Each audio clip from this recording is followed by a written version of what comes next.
The Big Why.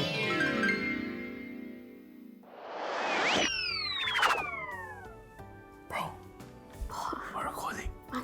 No, we started already. Assalamu alaikum, welcome to The Big Why. Today me and brother Muhammad will be answering some of the toughest questions you my dear viewers have in mind. Assalamu alaikum. Wa alaikum assalam. How are you? I'm good. You good? Yeah, alhamdulillah. I'm good. You ready for the questions? Ready. So just to remind the viewers, we're expecting a phone call from you and we'll answer the questions that you have in your mind. Let's go. Let's wait for that phone to ring. Get stretching. There it is. They can wait. He likes to make them wait. Okay. Let's do it. Assalamu alaikum, The Big Why. Can I take your name, please? Yeah. And where are you calling from? And the question? Okay, I'll pass on your question to Muhammad, and if you have any other questions, feel free to call back, and ma'asalam. So, Sarah from London is asking, why are there so many poor people on earth? That's a really deep question, to be honest. Why are there so many people on earth? Surely Allah subhanahu wa ta'ala is the King of Kings. He is the person who has access to all the money and wealth in the world. Why can't he just snap his fingers and just give everyone £1 million? Why? Yeah, it's a good question, right? Why can't he just do that? Because the fact is, Allah, what if I told you? Here's a interesting statement. What if I told you there's enough money on earth that if everybody had that money and it was equally distributed, nobody would be poor? Did you know that? No. But the reality is that the money is actually piled up in some people's bank accounts, meanwhile other people's bank accounts are empty. And I'm going to give you an analogy to actually help explain this. Imagine if there was a really, really big, wide river. This river was flowing full of water.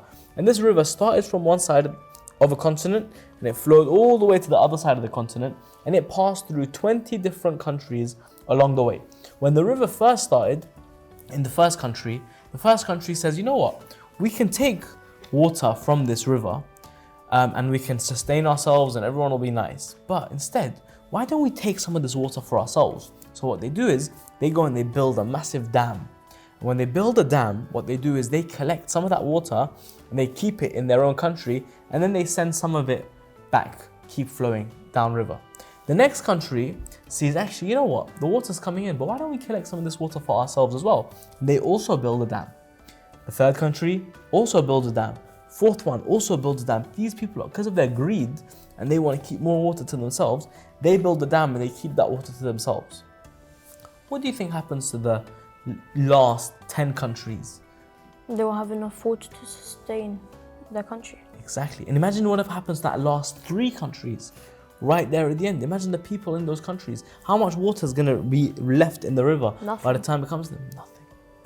So the way that Allah subhanahu wa ta'ala gives rizq to people is, I might give you £100 as a rizq, but that rizq isn't all for you.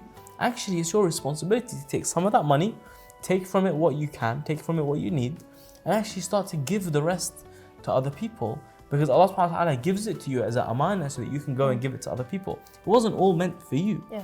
In the same way, the river, if everyone just takes what they need from the river and lets the rest of the river flow, then everyone in those 20 countries will all have water.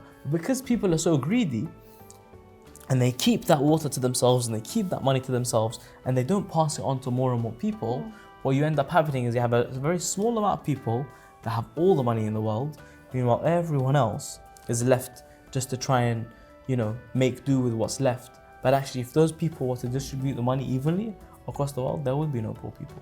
So that's something you have to keep in mind. And Imam Ali actually tells us this. There's a hadith from Imam Ali that says, "Ma ja'a faqir illa bima mutta bihi ghani." There's no poor person on earth that stays hungry and is hungry except for a rich person who is like oversaturated. They have too much wealth. So every poor person in the world is actually because there's a rich person who's kept too much money for themselves. But if we equal that, then more people around the world will be poor. MashaAllah, that was a very, very beautiful way of looking at it. And I'm sure Sarah appreciates and benefited from your answer, and all the other viewers watching from home. And as always, thank you for watching. Stay tuned for the next episode, and Ma salama. Salama. The Big Why.